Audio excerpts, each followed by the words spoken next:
Ben, merci beaucoup à tous pour toutes ces belles présentations. Il y a des choses qui sont revenues de façon récurrente, qu'il fallait légitimer l'innovation, qu'il fallait avoir une compréhension commune de ce qu'on fait ensemble, puis des rôles et responsabilités de chacun, puis aussi du sens commun de ce qu'il y a à faire. Il fallait reconnaître équitablement les savoirs de chacun, s'assurer de tous apprendre, de tous comprendre puis tolérer la courbe d'apprentissage qui est nécessaire à tout le monde, puis de mesurer pour appuyer tout ça, puis pouvoir faire en sorte que quand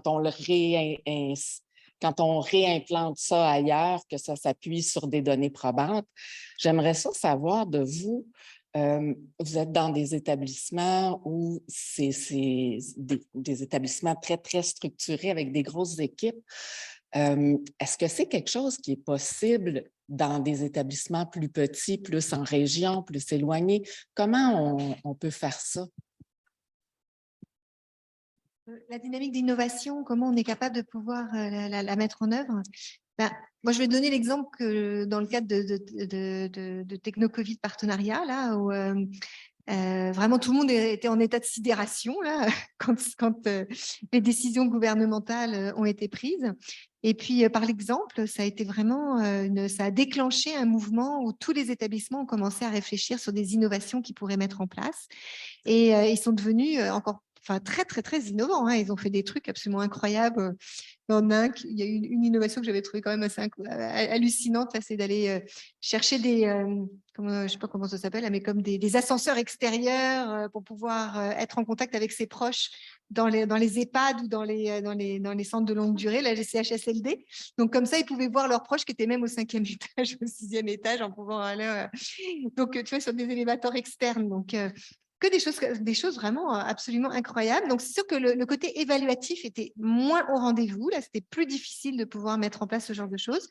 Mais aussi, il y a eu plein d'initiatives au niveau éthique où les patients partenaires ainsi que les bénévoles ont été sollicités pour les grandes questions éthiques qui étaient en cours de développement dans l'établissement. Puis au lieu que ce soit que des éthiciens qui réfléchissent, ils ont décidé d'en introduire.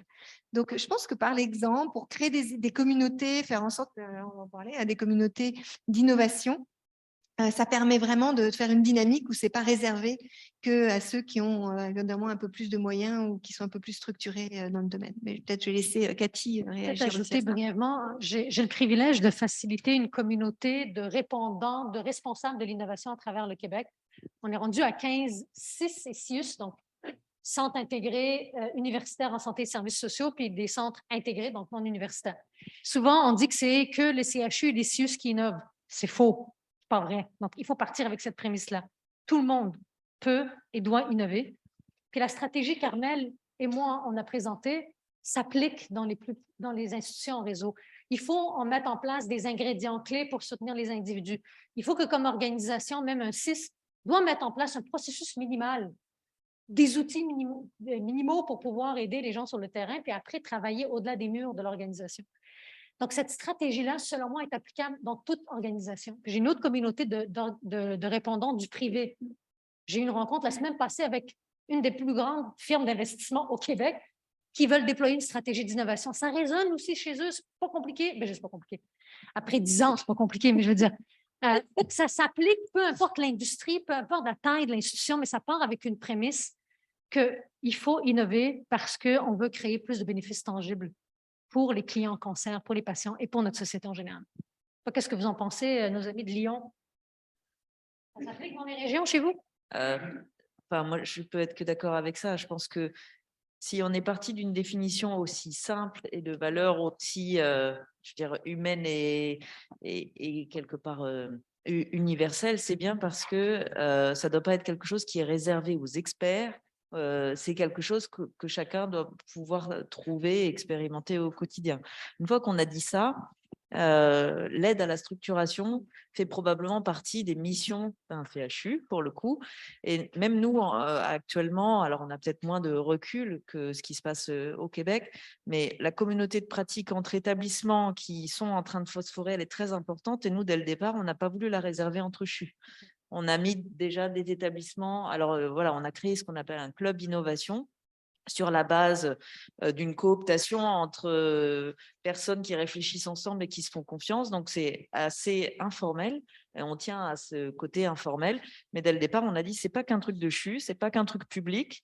Et puis, c'est pas que français. Donc, on a mis aussi Transmedtech avec nous et on demande qu'à partager.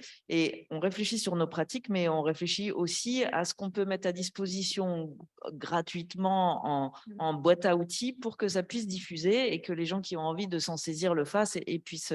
Alors, je sais qu'en France, il y a aussi au niveau de la Fédération hospitalière de France, le Fonds Recherche et Innovation, qui veut essayer de structurer ça au niveau de ce qu'on appelle les GHT, les groupements hospitaliers de territoire, pour que fassent partie officiellement des missions des coordonnateurs de GHT, avec les moyens de ça, de ne pas le faire juste pour eux, mais d'en faire bénéficier tous les établissements du territoire. Alors, on n'en est pas encore là, mais en tout cas, dès le départ, moi, je réfléchis et les personnes avec lesquelles on réfléchit sont en partage, en mise à disposition de boîtes à outils. Et je dirais, une fois qu'on a créé un processus, expliquer le plus possible comment on le fait, aider à la mise en œuvre, donner un coup de main, ça fait partie de nos missions. Si je comprends bien, pour amener ça, mettre ça à l'échelle, ça demande un partage de pratiques entre les différents groupes. Je pense que vous vouliez intervenir, monsieur? Oui, simplement pour dire qu'effectivement, en dehors des CHU et des établissements, les associations de patients innovent. Enfin, quand on parle de déploiement au-delà, les associations de patients proposent de l'innovation, ils ne nous attendent pas pour le faire. Et je pense aussi aux associations savantes qu'on a autour de nous, les professionnels, qui elles aussi se chargent de soutenir un peu l'innovation. Et dans ce cas-là, ça irrigue partout, ce n'est pas réservé aux CHU. Donc je pense qu'effectivement, dans une vision d'innovation, il y a les établissements de santé, mais il y a aussi d'autres partenaires, ce qui pose d'ailleurs d'autres questions. Je me rappelle de colloques dans lesquels on se disait que les associations de patients innovaient à une vitesse telle qu'on allait parfois être dépassé, nos établissements de santé. Donc, ça aussi, autour de l'innovation, il y a sans doute aussi ces liens à faire avec, au-delà des établissements, mais les associations de patients et les sociétés savantes. Moi, j'aimerais reconnaître un point important. Comme CHU, on est privilégié. On parle beaucoup d'équité, de diversité et d'inclusion. Il faut reconnaître les privilèges. Et un CHU a plus de moyens que, exemple, certains 6 au Québec. Je parlais du contexte québécois, je vous laisse réagir sur le contexte lyonnais. Et il faut reconnaître ce privilège-là et c'est pour ça que c'est notre responsabilité de partager les bons coups, les moins bons coups, les échecs à nos partenaires. Je donne un exemple. Cette semaine, j'ai été interpellée par mon homologue à la capitale nationale, donc un CIUS à Québec. Puis il me dit, Cathy, est-ce que tu peux me partager ton organigramme, la description de fonction? Puis il me fait une liste de 10 documents, quand même confidentiels. J'ai tout partagé. Et sa réaction était, je ne peux pas croire. Puis là, c'était toute par Teams. Hein? Donc, imaginez un chatbot là entre nous deux. Là, je dis, pourquoi tu n'y crois pas? Je dis, je ne m'attendais pas à ce que tu partages tout. Je dis, pourquoi je ne le partagerais pas?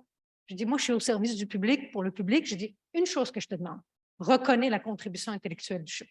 Mais sinon, le reste, tu sais, je dis, on est partenaire, puis on est ultimement là pour les patients. Mais il faut le reconnaître, ce privilège-là, pour après redonner à des gens qui ont moins les moyens d'aller aussi vite que nos CHU. Et moi, ça, je le répète souvent dans des tables comme votre cercle de leaders innovants, nos communautés de pratique.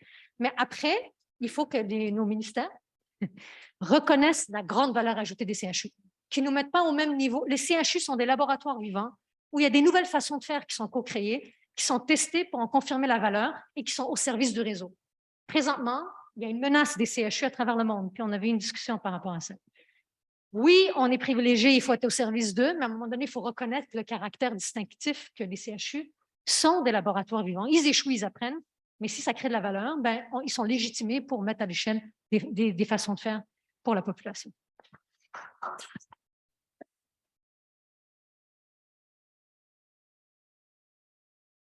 S'il y a des questions dans la salle, vous m'arrêtez. Hein?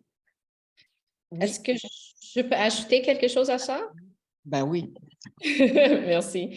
Alors, je trouve ça effectivement très bien que Cathy avait mentionné ce privilège, mais je pense que l'autre aspect qui est peut-être pas unique juste au Canada, mais aussi quand même un aspect important pour nous ici au Québec et On a des régions qui sont très éloignées, très rurales. Donc, on a toujours cette différence entre le rural et l'urbain.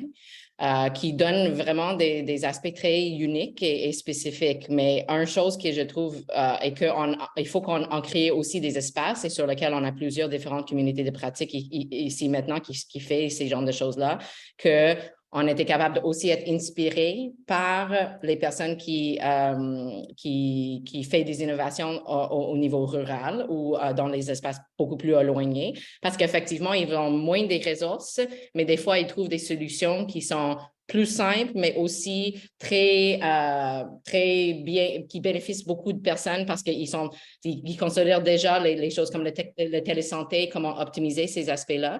Donc, on trouve que vraiment, on met ensemble les personnes qui ont des réalités un peu différentes au niveau rural avec les personnes urbaines actuellement et des solutions qui se portent à bénéficier tout le monde.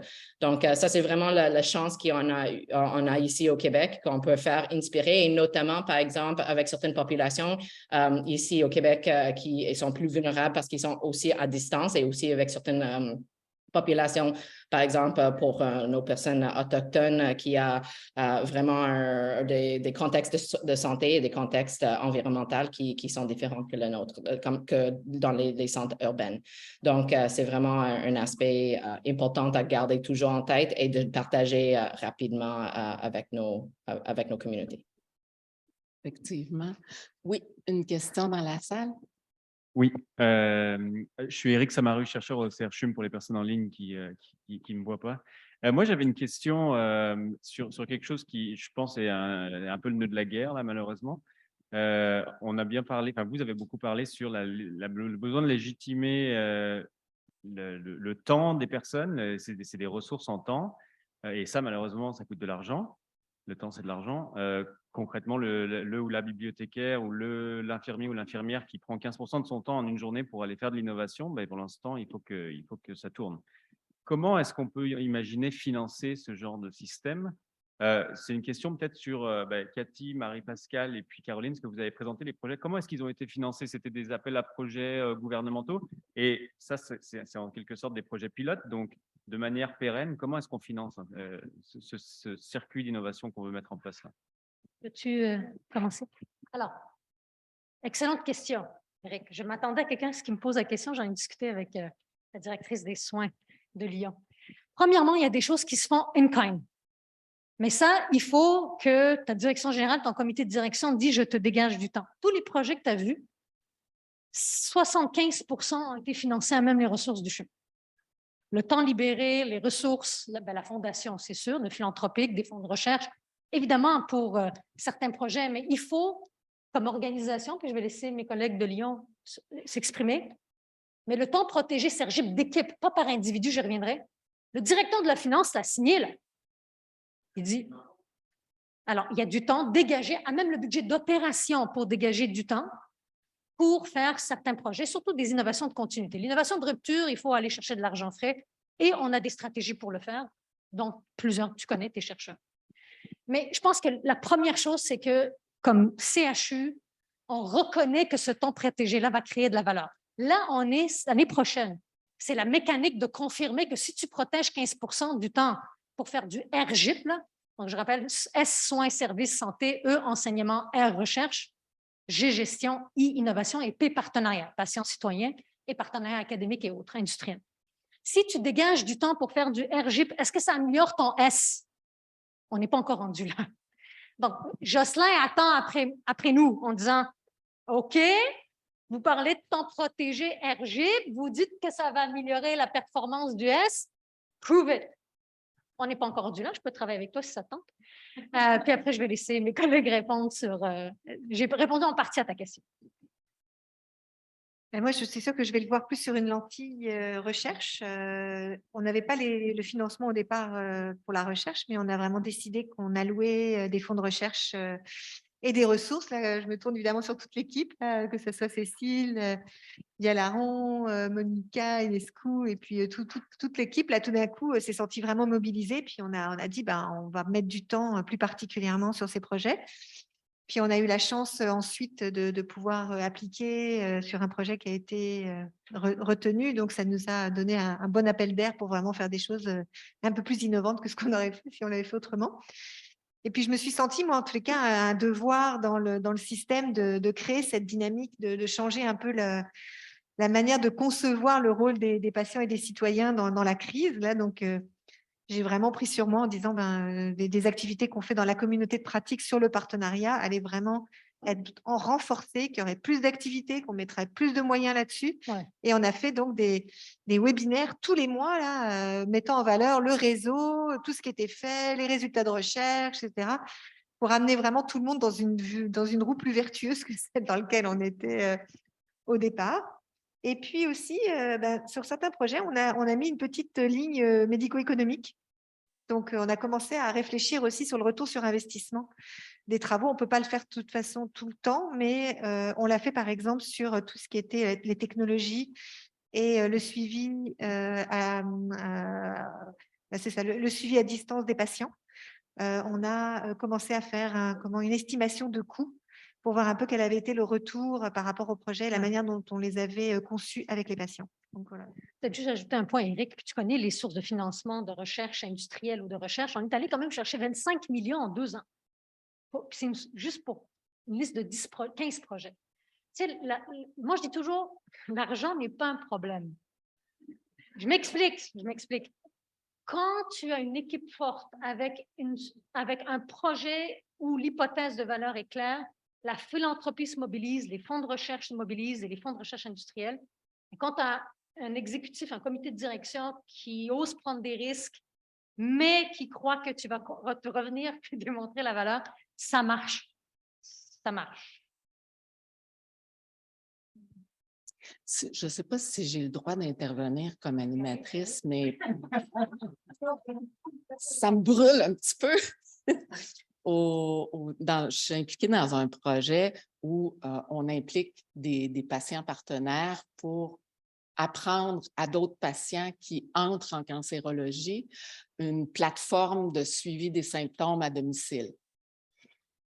Au départ, ça ne devait pas être des patients partenaires qui enseignent aux patients comment la plateforme fonctionne. Ça devait être des informaticiens, des spécialistes techniques. C'est des patients partenaires qui enseignent ça. Et ce que ça donne, c'est enseigner la plateforme, ça prend à peu près 15 minutes, mais on passe environ 1 heure à 1 heure et demie au téléphone avec des patients qui sont très, très souvent pas très loin du diagnostic.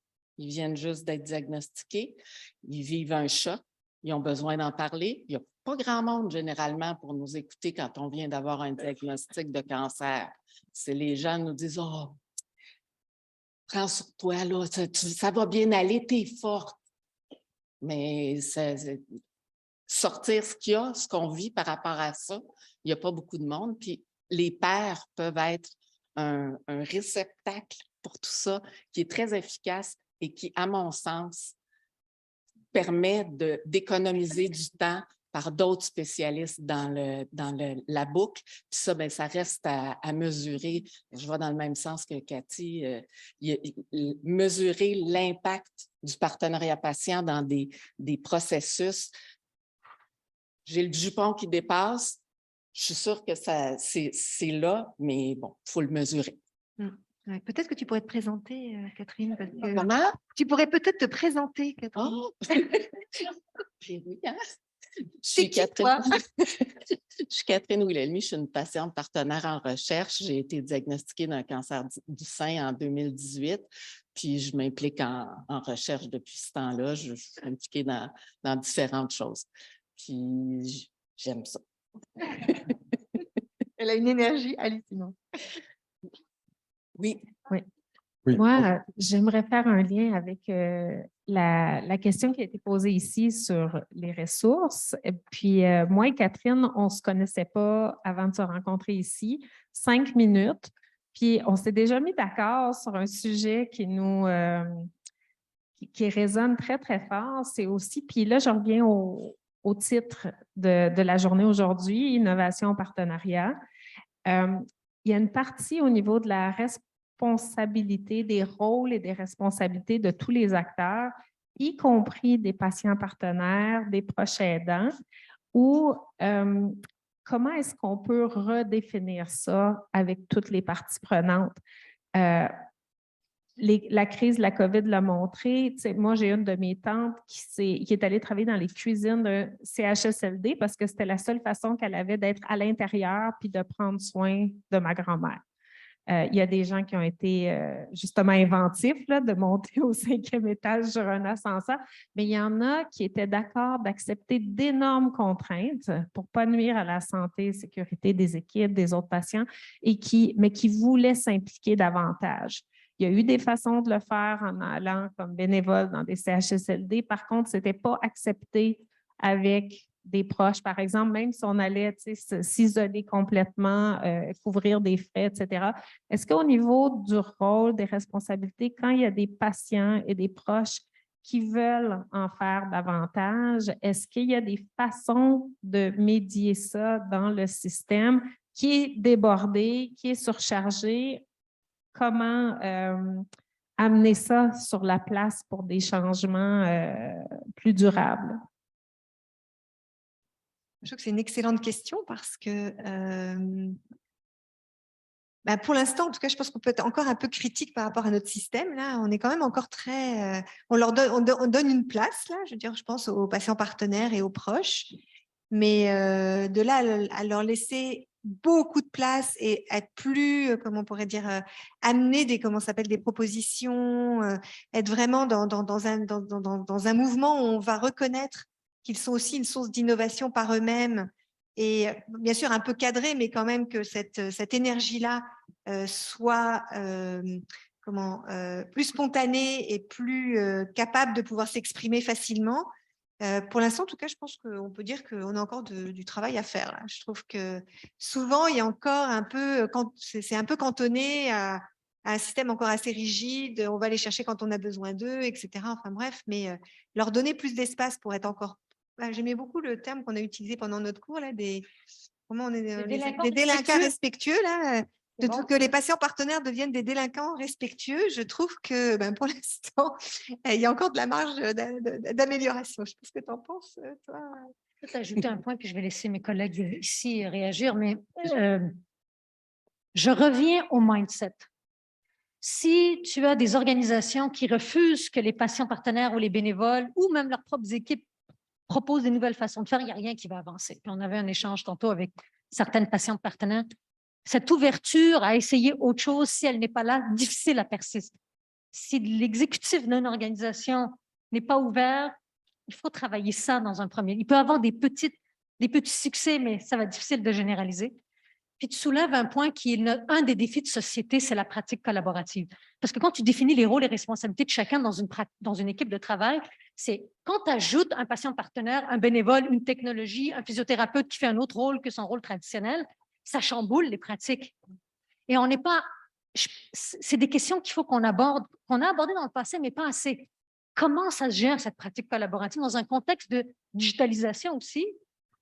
Et je pense que cette thématique de pratique collaborative qui découle de ça, qui fait quoi, à quel moment, quelle est l'expertise et les savoirs de chacun, et ce n'est pas si simple. Puis c'est ce que tu dis dans ta question, et je pense que c'est des questions qu'il faut qu'on travaille dans les mois et années à venir pour faire face à une crise majeure qui est la pénurie de main-d'œuvre. Pour Lyon et pour que Lyon aussi participe à la réponse, moi, je propose de donner la parole à Aziz, qui peut apporter un point de vue aussi un peu décalé, justement, de cette place-là. Moi, j'ai peur d'être violent. Tout ce que ça m'inspire, c'est qu'on utilise beaucoup de patients partenaires. Pouvez-vous vous présenter? Pardon, excusez-moi, Aziza Berkane, patient partenaire des HCL. Je ne sais pas quoi dire d'autre, parce qu'en fait, moi, par rapport à tout ce que je fais, il y a plein de choses. Moi, juste ce que ça m'inspire, c'est qu'on parle depuis tout à l'heure des patients partenaires. En gros, j'ai l'impression qu'on les utilise un peu de partout. Vous avez parlé de délinquants respectueux, mais leur reconnaissance là-dessus. Je suis content d'avoir entendu madame qui dit qu'elle est heureuse. Moi aussi, je suis heureuse de faire ça. Ma réflexion, c'est de dire, au bout d'un moment, on a une valeur ajoutée dans le système. Comment on fait pour reconnaître cette valeur ajoutée? Si c'est juste nous dire merci, très bien, ok, puis on rentre à la maison, on vous rappellera quand on aura besoin de vous. C'est un peu dur. Donc, au-delà de ça, j'essaie d'aborder pour moi la reconnaissance. Là, on est au début. Madame comme moi, comme d'autres, on le fait bénévolement et on le fait avec plaisir. Et en même temps, on existe, on est content de ça. Est-ce que ça va durer dans le temps? Je ne sais pas. Après, je ne sais pas si Philippe voulait que j'aborde d'autres sujets parce que j'ai plein de choses à dire. Je pourrais tenir le micro pendant 2 heures. Mais comme je vais déjà parler tout à l'heure, je vais me taire. Mais si je peux me permettre, Allez-y, allez-y. non, c'était pour ça que je voulais réagir aussi tout à l'heure sur la première question, c'est qu'en fait, ce qu'il faut qu'on arrive à faire, c'est que ce qu'on travaille là, ce soit plus que dans les CHU, mais que, et en fait, de fait, ça l'est. Il y a des patients, Aziz, il est aussi dans un centre extérieur aux hospices. Certains patients sont des RU dans d'autres établissements de plus petite taille. Et de toute façon, qu'on le veuille ou non, à partir du moment où on arrive à travailler avec eux, nous, dans notre structure, il faut qu'on prouve, parce qu'on est CHU, que ça a un sens, que ça a un bénéfice, etc. Et ça, c'est notre rôle de le faire. Mais sur le terrain, il faut qu'on arrive surtout à faire en sorte que ça soit fluide, que ça se mette en place et qu'effectivement, ce ne soit pas juste quand on en a besoin qu'on appelle un patient, mais que les équipes le considèrent comme quelque chose en base et qu'ils sont dans les équipes. Voilà, et petit à petit, c'est là-dessus, on va rebondir parce que les patients et les proches, de toute façon, ils ne sont pas que chez nous. Ils sont chez eux, ils sont avec d'autres professionnels de santé en ville et qu'on le veuille ou non, ça va se faire. Voilà, et c'est les assos, c'est les patients eux-mêmes, c'est les proches. C'est ça qu'il faut qu'on favorise aussi. Caroline, je te donne la parole dans une petite seconde. Monsieur, vous avez raison, l'équité au niveau de la reconnaissance est énorme, est à travailler d'une façon, il faut tout travailler ça. Les façons de reconnaître d'un établissement à l'autre, d'une région à l'autre sont complètement différentes. Au Québec, on a une communauté de patients partenaires provinciales qui pousse un peu là-dessus avec le CEPPP. Caroline, monsieur. Oui, alors, je suis d'accord avec tout ce qui se vient de dire, mais je pense que la chose qui est importante en première est vraiment la reconnaissance de les savoirs, les compétences des patients et des proches partenaires. Donc, je pense que par les institutions, si ça passe par une reconnaissance que ces acteurs l'amènent, des savoirs, des compétences, des expertises, une perspective qui est actuellement pas reconnue et aussi pas inclue systématiquement dans nos processus décisionnels et d'innovation. C'est là où ça doit commencer. Donc, dès qu'on reconnaît ces savoirs, ces compétences en complémentarité à des savoirs, des expertises qui existent déjà dans le système, c'est la façon comment on peut par la suite aborder les rôles, les politiques, la reconnaissance soit financière ou autre de ces contributions-là, afin d'être capable que le système reconnaisse qu'actuellement, on manque un certain type de savoir et des compétences qui vont nous aider à faire les meilleures décisions et créer des nouvelles innovations vraiment pour changer et transformer la qualité de nos systèmes. Et puis par la suite, et c'est pour ça que je trouve qu'aujourd'hui, avec tous les bels projets qui est mis en lumière, qu'on a des bels exemples maintenant où les rôles et les responsabilités ont été plus en plus définis, où les savoirs des patients sont mis en avant pour vraiment reconnaître ces rôles-là. Et tout ça en masse, finalement, je pense, avec tous ces différents exemples, on va être capable d'aborder ces questions. Et par exemple, ici au Québec, il y a une grande discussion présentement sur la rémunération des patients au niveau réseau. Alors, c'est vraiment là où il faut aller un pas à la fois, mais tout en avec le courage institutionnel de faire ça, mais aussi avec vraiment de renforcer et sensibiliser le monde que c'est vraiment un rôle unique avec des savoirs des patients qui sont nécessaires à reconnaître. Merci beaucoup, Caroline. Oui. Une dernière intervention, monsieur. Merci. Donc, je suis Omar Belloussif, je suis directeur médical à La Poste en France, dans une unité qui s'appelle La Poste Santé et Autonomie. Alors déjà, merci pour la qualité des présentations et l'énergie transmise. Moi, j'avais une question qui va rejoindre celle qui était posée avant sur le financement. Vous réussissez à mettre en place les moyens pour pouvoir développer des innovations. Derrière, est-ce que vous accompagnez les projets jusqu'à leur déploiement en dehors du cadre du CHU de l'innovation? Je pensais notamment à la diffusion auprès des populations, comme ça a été évoqué, sur les populations qui peuvent en bénéficier. Et surtout, la difficulté, la question d'intégrer les innovations dans le droit commun et de trouver un financement pour le déploiement et sa pérennité. Donc, je ne sais pas si vous vous arrêtez au moment de je dirais, de la livraison, je dirais, de l'innovation, ou si vous accompagnez votre expertise, la décision politique, d'appuyer sur le bouton pour introduire dans le droit commun les innovations. Je vais répondre brièvement parce que le temps file. Alors, on est rendu très bon à se rendre jusqu'à la confirmation de la valeur au sein de notre établissement. Le Québec n'est pas encore très bon pour la pérennité et la mise à l'échelle à travers le Québec. D'énormes défis, probablement que vous faites face aussi de l'approvisionnement basé sur le prix le plus bas, les facteurs qualité qui est très faible. Donc, ça demeure un défi. Si j'ai bien compris votre question, il est encore difficile de rapidement mettre à l'échelle des solutions qui ont confirmé leur valeur au sein d'un établissement à travers 34 établissements. L'exemple que je vous ai donné tantôt de Grey OS, on a confirmé la valeur. On est en train de travailler avec 3 organisations pour le mettre à l'échelle, d'énormes difficultés. Là, ils ne savent pas comment. Parce qu'à un moment donné, c'est beau, il faut s'approvisionner. On peut aller chercher de l'argent frais philanthropique, des fonds de recherche, mais à un moment donné, c'est beau, c'est un outil pérenne, puis il faut que ça rentre dans le budget d'opération. Ça demeure un défi chez nous. Ouais. C'est la même chose en France, bien sûr. Je dirais que c'est même la difficulté au-delà de l'expérimentation, elle est même pas de sortir de l'établissement, mais de pérenniser l'acquisition dans notre établissement. C'est-à-dire que le code de la commande publique rend presque plus compliqué le fait de pouvoir acheter quelque chose qu'on a contribué à produire. Parce qu'en plus, se pose la question du lien d'intérêt. Alors, on marche sur la tête, c'est-à-dire dans un côté, on nous incite à partir des besoins, de nos propres besoins, de nos professionnels, de nos patients, de nos aidants, pour nourrir, pour faire de l'expérimentation, éventuellement pour créer des entreprises. Et de l'autre côté, on est toujours avec un statut de la fonction publique et un code de la commande publique qui nous incite à surtout pas mélanger le public et le privé, le marché et puis l'intérêt général qui est censé rester pur. Et puis, on a du mal à savoir acheter quelque chose qui nous concerne, alors que si on a contribuer à le développer et qu'on pense que c'est innovant, que ça nous aide à faire mieux, c'est certes pour que peut-être ça serve à d'autres, mais aussi pour qu'on puisse le garder, même ça, on n'arrive pas à le faire. Donc, ça, on pourrait échanger là-dessus. Ça, on a résolu ce problème-là, non? À un autre moment. Caroline, c'est une vieille main ou si tu voulais intervenir?